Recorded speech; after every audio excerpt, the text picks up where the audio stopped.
ইতালিতে বিবাহিত ছেলেদের জন্য দুঃসংবাদ। ইতালিতে অনেক ছেলেরা আছে যারা বিয়ে করে মানে ইতালিতে বউ নিয়ে আসতে পারতেছে না শুধু বাসার অভাবে। এর কারণ কি এবার আমি বলি।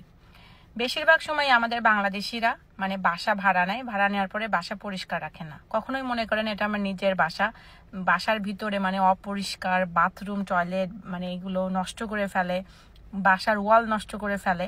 আবার একটা বাসাতে ধরেন 1-2 জন থাকার কথা বলে সেখানে দেখা যাচ্ছে 10-15 জন 20 জন লোক নিয়ে এখানে ব্যবসা করে। তো এটা এখন সবাই মোটামুটি এখানকার এই দেশের সবাই জানে যে এদেরকে বাসা ভাড়া দিলে এরা এগুলো করে। আবার অনেকে আছেন আবার বাসা ভাড়া নিয়ে অনেক সময় প্রবলেম করে। তো যারা ইটালিতে আছেন অনেক দিন ধরে তাদের বউ নিয়ে আসতে পারছে না, অনেকে আমার কাছে এখানে কমেন্ট করে বা মেসেজ করে যে আমাদের জন্য একটা বাসা নিয়ে এসে দেন ভাই, আমরা মানে বউ নিয়ে আসতে পারি না ইটালিতে।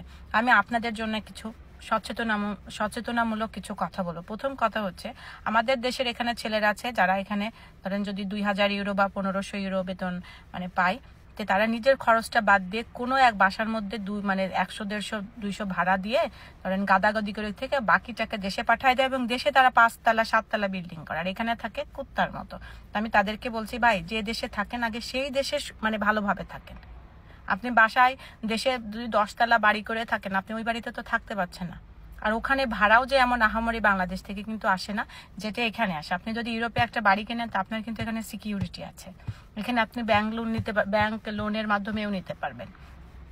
তো এখানে যদি আপনার অ্যাটলিস্ট 20,000 ইউরো আপনার হাতে থাকে, তো আপনি আপনার যদি কাজ যদি মানে ইনডিটারমিনাতও থাকে, তো আপনি সহজেই একটা বাড়ি কিনে ফেলতে পারেন। আবার অনেকে আছে বাংলাদেশে অনেক প্রপার্টি আছে কিন্তু সেখানে তাদের কোনো প্রপার্টির ধরেন কোনো রক্ষণাবেক্ষণ নেই বা তাদের কোনো কাজে আসতেছে না। তা আপনারা বাংলাদেশ থেকে ওইটা বিক্রি করে এখানে এসে বাড়ি কিনতে পারেন, সুন্দর আপনার ফ্যামিলি নিয়ে ভালোভাবে থাকতে পারবেন। এই দেশে কুত্তার মতো জীবন আর বাংলাদেশে আপনার 10 টাকা, লাভটা কি?